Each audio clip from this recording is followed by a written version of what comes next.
राधे राधे भक्ति फैमिली, आपका स्वागत है एक और नई वीडियो में। उम्मीद करते हैं आप सब अच्छे होंगे। हम देख रहे हैं श्रीमद् भगवत गीता का अध्याय 2 गीता का सार।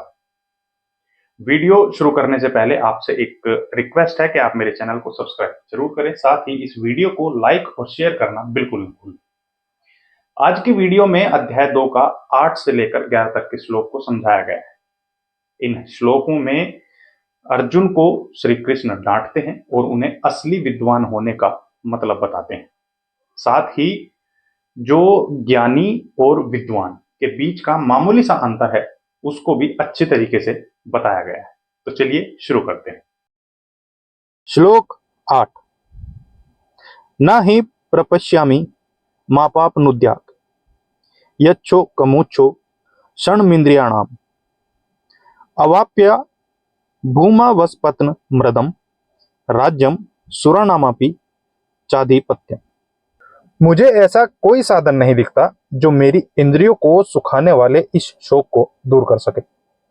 स्वर्ग पर देवताओं के आधिपत्य की तरह इस धन धान्य संपन्न सारी पृथ्वी पर निकष्टक राज्य प्राप्त करके भी मैं इस शोक को दूर नहीं कर सकूंगा। तात्पर्य, यद्यपि अर्जुन धर्म तथा सदाचार के नियमों पर आधारित अनेक तर्क प्रस्तुत करता है, किंतु ऐसा प्रतीत होता है कि वह अपने गुरु भगवान श्री कृष्ण की सहायता के बिना अपनी असली समस्या को हल नहीं कर पा रहा। वह समझ गया था कि उसका तथाकथित ज्ञान उसकी उन समस्याओं को दूर करने में व्यर्थ है जो उसके सारे अस्तित्व यानी शरीर को सुखाए दे रही है। उसे इन उलझनों को भगवान श्री कृष्ण के आध्यात्मिक गुरु की सहायता के बिना हल कर पाना असंभव लग रहा था। शैक्षिक ज्ञान, विद्वता, उच्च पद, ये सब जीवन की समस्याओं का हल करने में व्यर्थ है। यदि कोई इसमें सहायता कर सकता है तो वह एकमात्र गुरु। अतः निष्कर्ष यह निकला कि गुरु जो 100% कृष्ण भावना भावित होता है वही एकमात्र प्रामाणिक गुरु है और वही जीवन की समस्याओं को हल कर सकता है।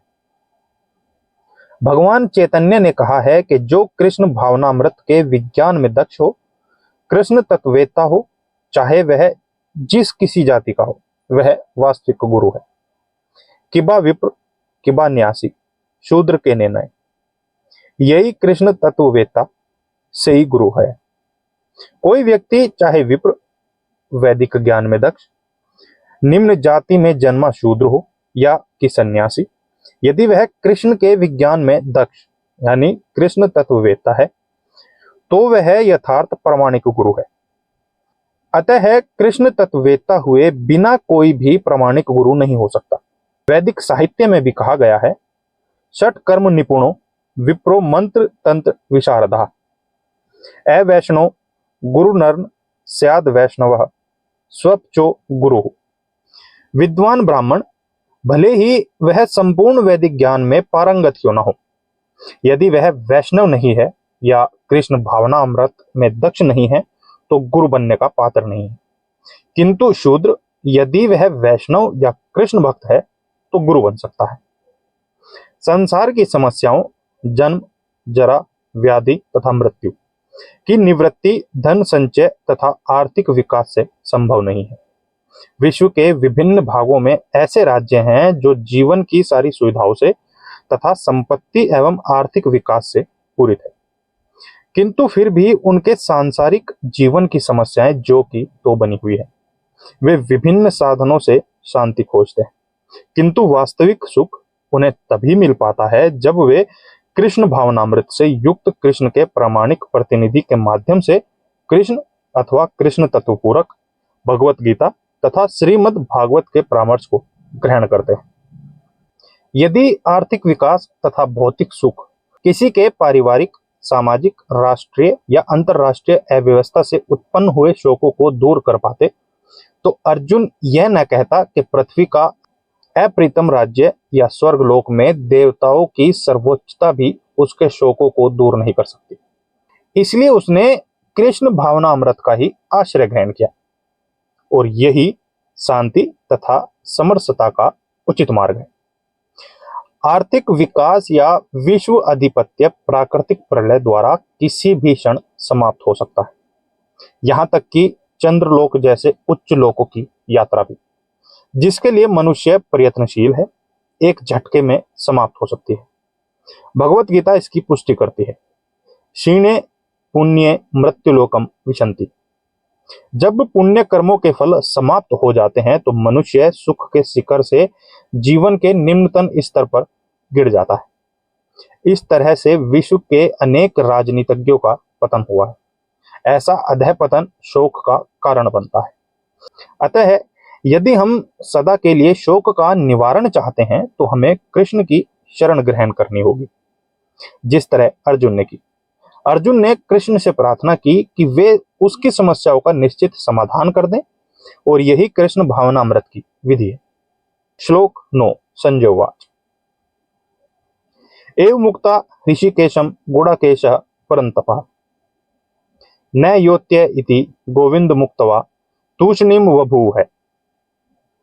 संजय ने कहा, इस प्रकार कहने के बाद शत्रुओं का दमन करने वाला अर्जुन कृष्ण से बोला, हे गोविंद, मैं युद्ध नहीं करूंगा, और चुप हो गया।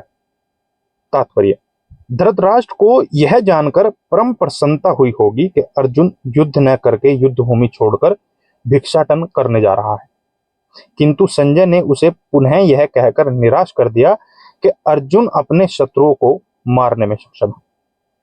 परंतु यद्यपि कुछ समय के लिए अर्जुन अपने पारिवारिक स्नेह के प्रति मिथ्या शोक से अभिभूत था, किंतु उसने शिष्य रूप में अपने गुरु श्री कृष्ण की शरण ग्रहण कर ली। इससे सूचित होता है कि शीघ्र ही वह इस शोक से निवृत्त हो जाएगा और आत्म साक्षात्कार या कृष्ण भावनामृत के पूर्ण ज्ञान से प्रकाशित होकर पुनः युद्ध करेगा। इस तरह धृतराष्ट्र का हर्ष भंग हो जाएगा। श्लोक 10 तमुवाच ऋषिकेशः प्रहसन्निव भारत सैन्योरुभयोर्मध्ये विषिदन्तमिदं वचः। हे भारतवंशी, उस समय दोनों सेनाओं के मध्य शोकमग्न अर्जुन से कृष्ण ने मानो हंसते हुए ये शब्द कहे। तात्पर्य, दो घनिष्ठ मित्रों अर्थात ऋषिकेश तथा गुडाकेश के मध्य वार्ता चल रही थी। मित्र के रूप में दोनों का पद समान था, किंतु इनमें से एक स्वेच्छा से दूसरे का शिष्य बन गया। कृष्ण हंस रहे थे क्योंकि उनका मित्र अब उनका शिष्य बन गया था। सबों के स्वामी होने के कारण वे सदैव श्रेष्ठ पद पर रहते हैं, तो भी भगवान अपने भक्त के लिए सखा, पुत्र या प्रेमी बनना स्वीकार करते हैं। किंतु जब उन्हें गुरु रूप में अंगीकार कर लिया गया तो उन्होंने तुरंत गुरु की भूमिका निभाने के लिए शिष्य से गुरु की भांति गंभीरता पूर्वक बातें की, जैसा कि अपेक्षित है। ऐसा प्रतीत होता है कि गुरु तथा शिष्य की यह वार्ता दोनों सेनाओं की उपस्थिति में हुई, जिससे सारे लोग लाभान्वित हुए। अतः भगवत गीता का संवाद किसी एक व्यक्ति, समाज या जाति के लिए नहीं, अपितु सभी के लिए है, और उसे सुनने के लिए शत्रु या मित्र समान रूप से अधिकारी है। श्लोक 11 श्री भगवान वाच। अशोच्यान नवशोचः त्वं प्रज्ञावादनं च भाषसे गतासूंच नानुशोचन्ति पंडितः। श्री भगवान ने कहा, तुम पांडित्यपूर्ण वचन कहते हुए उनके लिए शोक कर रहे हो जो शोक करने के योग्य नहीं है।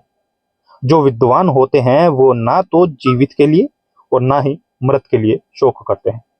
तात्पर्य, भगवान ने तत्काल गुरु का पद संभाला और अपने शिष्य को अप्रत्यक्ष मूर्ख कहकर डांटा।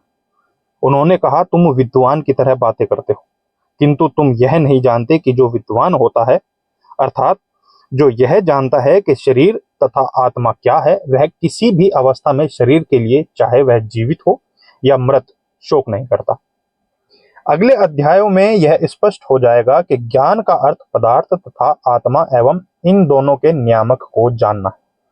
अर्जुन का तर्क था कि राजनीति या समाज नीति की अपेक्षा धर्म को अधिक महत्व मिलना चाहिए, किंतु उसे यह ज्ञात न था कि पदार्थ, आत्मा तथा परमेश्वर का ज्ञान धार्मिक सूत्रों से भी अधिक महत्वपूर्ण है। और चूंकि इसमें इस ज्ञान का अभाव था, अतः उसे विद्वान नहीं बनना चाहिए था। और चूंकि वह अत्यधिक विद्वान नहीं था, इसलिए वह शोक के सर्वथा अयोग्य वस्तु के लिए शोक कर रहा था।